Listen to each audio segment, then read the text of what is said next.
পবিত্র শতভাগ উপলক্ষে সময় আজকে আষাঢ় মাস রাঁধবে তো আশ একটা ফ্রিজে বাইর হয়ে এবার এই প্রসেসিং করা শুরু করে দিছে।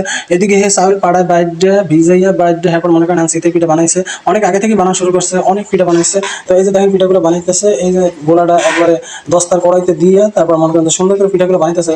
যেহেতু মাটির হাঁস কয়েকবার কিনছি ভেঙে গেছে, এখানে দস্তার কড়াইতে এখন পিঠাগুলো ভাজতেছে। তো অনেক সুন্দর হয়েছে, দেখেন একবার ফুলটা কি সুন্দর হয়েছে, এই দেখছেন। তো এই যে আজকে সৌভাগ্য উপলক্ষে এখন ওই যে হাঁসের গোস্তগুলা একবার ধুইয়া মুছে সুন্দর করে এখন এই মশলাটা কষাবে। এই কারণে এই কড়াইতে পাতিলের ভিতরে পেঁয়াজ আর তেল দিয়ে দিছে, এই যে পেঁয়াজ তেল দিয়ে লাড়াই করতেছে। এখন মশলা দেবে এক এক করে, তো বেশিরভাগ মশলাই পাড়ায় বাড়ছে তো নিজের হাতে, তো বাইরে এখন সব রেডি করে রাখছে। এক এক করে মনে করেন পেঁয়াজ বাটা, রসুন বাটা, তারপর আদা বাটা, হ্যাঁ জিরা বাটা, এগুলো সব দিতেছে। এই তারপর কিছু শুকনো মরিচ দিয়ে দিছে। শুকনো মরিচ দিলে হাঁসের গোস্তে অনেক টেস্ট হয়, তো যারা খাইছেন বা যারা পাক করেন হ্যাঁ অবশ্যই এই বিষয়টা বুঝবেন। তো এই যে দেখেন এগুলো দিয়ে সুন্দর করে কষাইতেছে। এগুলা অনেক সুস্বাদু হবে আজকে রান্নাটা, কারণ এর আগেও সময় কয়েকটা হাঁস রান্না করছে। এই দেখেন জিরা মশলা সাল এলাচ যা আছে এগুলো সব একসাথে একটা বাটিতে করে রাইখা তারপর দিয়ে দিছে। এখন একটু ভালো করে ডাইরে দেবে।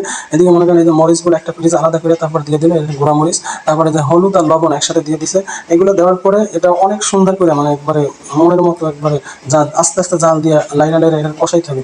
কষাইয়া মশলার যে গন্ধটা, এই যে একবারে এক একটা জিনিসের যে গন্ধ, জিরার গন্ধ বা আদার গন্ধ, এগুলো মারতে হবে। এদিকে মনে করেন এই যে হাঁসের গোস্তটা কয়েকবার ধুইছে এবং লেবুর পানি দিয়ে ভিজিয়ে রাখছিল, এখন এটা সুন্দর করে আবার ধুইতেছে। এই যে দেখেন ধোয়া শেষ। এখন মনে করেন যে মশলা রেডি হয়েছে, ওদিকে আস্তে আস্তে আস্তে আস্তে জাল দিয়ে মশলাগুলো রেডি করে ফেলাইছে। এখন মনে করেন যে হাঁসের গোস্তটা দিয়ে দিতে আছে। তো হাঁসের গোস্ত খাইতে খুবই মজা, শীতকালে মজা। তো এখন মোটামুটি শীত আছে, এই হাঁসটা বরিশাল থেকে পাঠাইছিল আমার শীতের সময় পাঠাইছিল জানুয়ারি মাসে। তো আমরা রাইখে দিছি, যেহেতু ফেব্রুয়ারি মাসে সবে বরাত আছে, এই সবে বরাত উপলক্ষ করে রাইখে দিছি আমরা।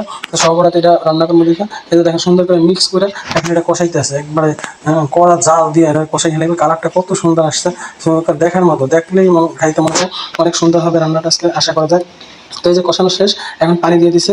এই যে দেখেন পানি দিয়ে এখন মনে করেন যে জাল দেবে, এই যে জাল দিছে একবার টকবক টকবক হয়ে ফুটতে আছে। আজকে রান্নাটা অনেক সুন্দর হবে। তো এই যে দেখেন এই এখন কিন্তু হাঁসের গোস্ত রান্না প্রায় শেষ, আর অল্প একটু সময় বাকি আছে। অল্প একটু সময় যদি এটা জাল দেয় তাহলে হয়ে যাবে। তো আজকে এ পর্যন্তই, আপনারা আমাদের সাথেই থাকবেন।